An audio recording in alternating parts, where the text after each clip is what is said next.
I grew up Jehovah's Witness in South Carolina.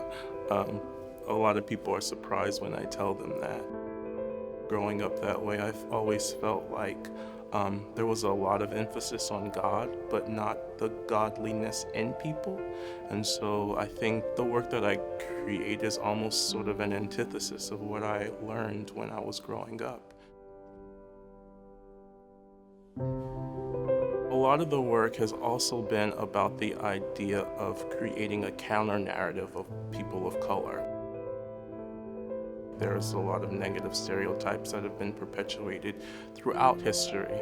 And so the work that I create, they create a new narrative, a narrative of spirituality, a narrative of beauty, a narrative of godliness of the people that I create.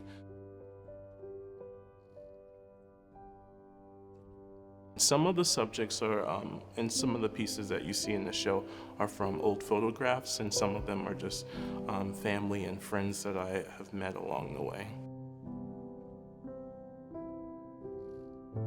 I'll create a face from acrylic and oil painting, then I'll take some fabric and layer over that, and then I'll take gold leaf and lay that on top of the surface also.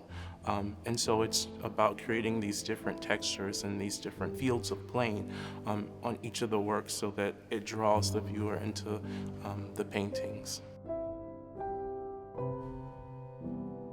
I'm creating stillness in the work that I make because the history and the stories that I tell are very turbulent.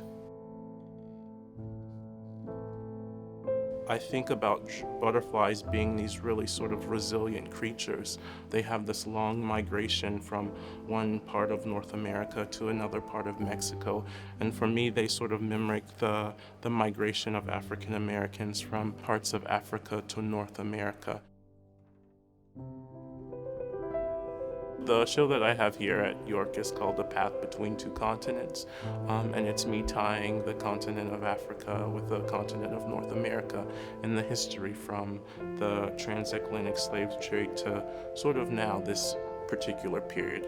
And I sort of see myself as a time traveler and the viewer as a time traveler. So you'll go from one period of history to another period of history. And through this history, we sort of figure out where we are.